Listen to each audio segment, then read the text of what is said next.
Hey everyone, welcome to your Universe Z, the place where we talk all about the Dragon Ball universe. Today we are going to go through Goku using Potara fusing with Zeno and becoming the most powerful. And if you would like to see more Dragon Ball content, please leave your like and subscribe to join our Universe Z. Fusions in Dragon Ball have always brought us epic scenes. They marked us especially in the beginning, when we discovered their existence and when we saw the first ones being done in fights that ended up marking the series for many years. But could we still see Potara fusion being used in the works? About if Goku used it with Zeno, what might happen? How does the Potara fusion work and why is it different from the regular one? Let's talk about all of this in today's video. Potara are earrings worn by Kaioshins and their assistants for generations. Though they are worn so casually, they are actually an extremely powerful item. These earrings are worn by all Kaioshins as part of their ordinary clothing, and come in various colors. When a pair of Potara earrings is worn by a single person, they have no special properties. However, if two individuals wear one earring in each ear, the true power of these artifacts is revealed. The earrings have the ability to fuse two people into a single entity, substantially increasing the abilities of both. The resulting fusion lasts forever, even if the fused being removes the earrings, so caution is required when wearing them. However, there are two instances where the Potara fusion is nullified and restores the fused being back to its original forms, such as when Vegeta splits when absorbed by Super Buu. It's explained in Dragon Ball Super that when two beings who are not Kaioshins fuse, the fusion lasts only an hour. Second also appears in Dragon Ball Super,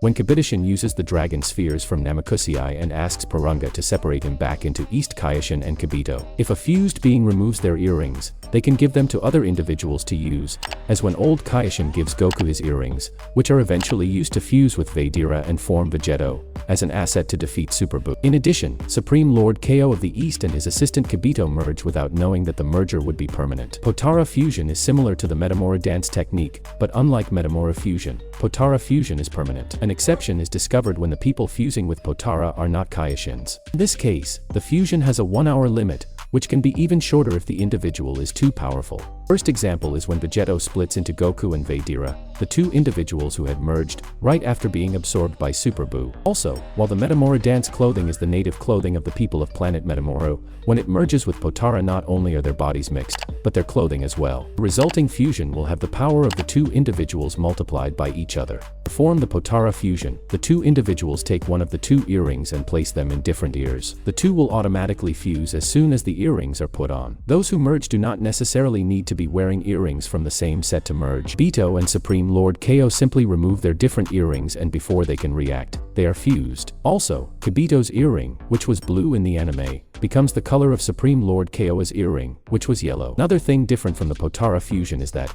unlike the Metamora fusion, the more dominant spirit of the fused individuals take precedence over the weaker one not only in appearance but also in voice. Proof of this is that both old Kaioshin and Supreme Lord Ko seem to be in control of their fused forms, bearing little resemblance to the old Witch and Kabuto respectively. One can speculate that Goku and Vegeta have the same strength when they fused, which explains their double voice and union of equal bodies. In Dragon Ball Super, Goku Black and his alternate version Zamasu merge after almost being defeated by Goku and Vegeta. Upon merging, the Zamasu fusion gains the abilities of both incarnations of Zamasu, such as Black's constantly growing power, and Zamasu's immortality. In the Tournament of Power, Kale and Caulifla use Potara fusion as a last resort after nearly being defeated by Goku. Potara fusion and Metamora fusion are the two main techniques featured in the Dragon Ball works. They are used to make two warriors able to join forces and thus, a new and more powerful one emerges. Even though the final result, fusion, is the same, despite the variations of each one, there are differences between them. But what are they? Vegeto is the warrior derived from the Potara fusion and the joining of Goku and Vegeta. With these two names, you can imagine how powerful this character is. Known for his doubled voice,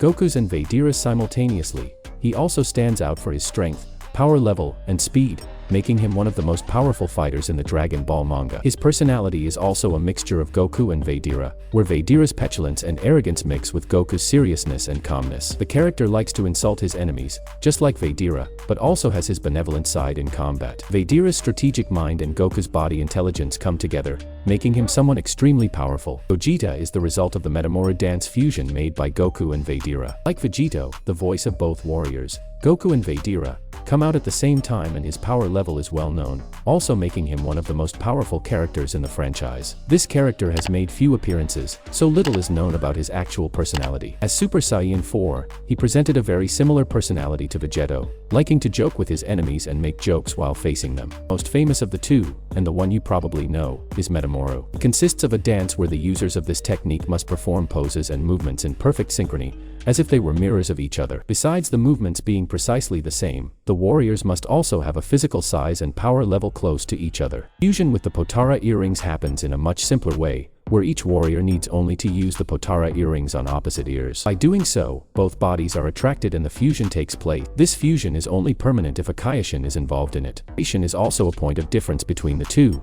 In the Metamoru fusion it lasts a maximum of 30 minutes, and when it is undone it can be done again, but after the time period of 1 hour, the Potara fusion lasts up. Knowing which is the most powerful is a controversial question for some fans, since it has always generated questions and doubts. However, Weekly Shonen Jump answered which one is the strongest back in 1997, in a page of the manga where it compares both, saying, Dream Match, Vegeta vs Vegeto. Who is the strongest in the universe? By unifying the spirits of the two strongest rivals and uniting them, Fusion has a better balance and is able to extract their power to the fullest. So, if it's a short match of 30 minutes or less, then Gogeta should win, while if it's a long battle, Vegeta would get the better of it. However, one of the official Dragon Ball guides refutes the previous article, stating that Vegeto, the result of the Potara fusion, is more powerful compared to Gogeta, the result of the Metamoru fusion. Ultimately, as the magazine itself noted, it would all depend on how long the fight would last, since the limitation of the two warriors is not linked to their power, but rather to how long they can stay in their respective transformations. But what would happen if Zeno and Goku used the Potara? Well, they would probably guarantee a pretty funny form if it was Zeno's size.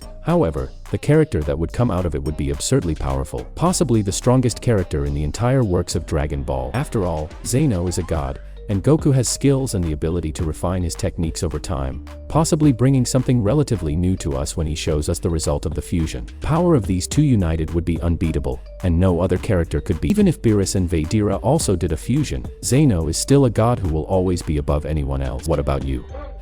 Would you like to see this fusion happening in the manga or anime? What do you think this fusion would look like, and what would it be called? Would it really be the most powerful of all time? Leave your opinion in the comments. That's it. I really hope you enjoyed the video. If you have any suggestions for videos, don't forget to comment here below, because I'll be reading all of them as I always do. Also, don't forget to leave a like if you enjoyed the video, and be sure to subscribe and ring the bell so you don't miss out on any content from your Universe Z.